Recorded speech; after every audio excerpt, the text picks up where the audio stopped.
आवाज जनतेचा। ग्रामीण भागातील विद्यार्थ्यांना वैज्ञानिक दृष्टिकोनातून आपली कल्पना सिद्ध करण्यात यावी याकरिता 21 डिसेंबर रोजी मोठ्या थाटामाटात आंतरशालेय विज्ञान प्रदर्शनात संस्कार विद्या मंदिर मेडशी येथे आयोजन करण्यात आले होते। यामध्ये एकूण 84 प्रतिकृतीचं सादरीकरण झालं। यामध्ये प्राथमिक गटातून 30 विज्ञान प्रकृती, माध्यमिक गटातून 26 तर उच्च माध्यमिक गटामधून 28 प्रतिकृती तयार करण्यात आल्या होत्या। अशा एकूण 84 प्रतिकृती प्रदर्शनात मांडल्या होत्या। माध्यमिक गटातील 7वी मध्ये शिकणाऱ्या शेख असफान शेख अनीस बागवान या विद्यार्थ्यांना प्रथम क्रमांक पटकावला। संस्कार विद्या मंदिर येथे आंतरशालेय विज्ञान प्रदर्शनीचे आयोजन करण्यात आले होते। यामध्ये पिंपळदरा येथील जिल्हा परिषद शाळा आणि प्राथमिक, माध्यमिक आणि उच्च माध्यमिक या गटातील विद्यार्थ्यांनी सहभाग नोंदवला। आपापले विज्ञानाचे प्रदर्शनी मॉडेल सादर केले।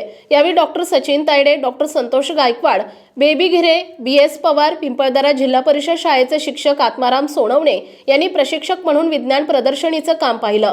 यामध्ये प्राथमिक गटात प्रथम क्रमांक इकरा फातिमा, द्वितीय ईश्वरी तायडे, तृतीय सोहम मुंडे, माध्यमिक गटात प्रथम क्रमांक शेख असफान शेख अनीस बागवान, द्वितीय क्रमांक शेख सैफान शेख जावेद, तर उच्च माध्यमिक मध्ये राधिका प्रेमलाल यादव या विद्यार्थिनींना प्रथम क्रमांक पटकावलाय। यावेळी मेडशी जिल्हा परिषद सदस्य लक्ष्मी तायडे, मेडशी ग्रामपंचायत सरपंच शेख जमीर शेख गणीभाई, दीपाली तायडे, नेहा असंबे, सुकन्या घुगे, गोरखनाथ भागवत, जावेद भवानीवाले, विठ्ठल भागवत, प्रफुल्ल साठे, अजिंक्य मेडशीकर यांची या कार्यक्रमाला उपस्थिती होती। मुख्याध्यापक रुपाली पोधाडे, शाळेचे अध्यक्ष दिगंबर घुगे, शिक्षक वृंद कुणाल राठोड, दिनेश ठाकरे, अक्षय चतरकर, रेखा घाटे, अपूर्वा गर्जे, अंजुम शहा, कल्पना मैत, श्वेता दंडगे, मयुरी दहात्रे, गायत्री दहात्रे, अयोध्या, शबनम शेख, सुजाता खरात मिश्रा, निकिता सावळे आणि शिक्षकेतर कर्मचारी हजर होते।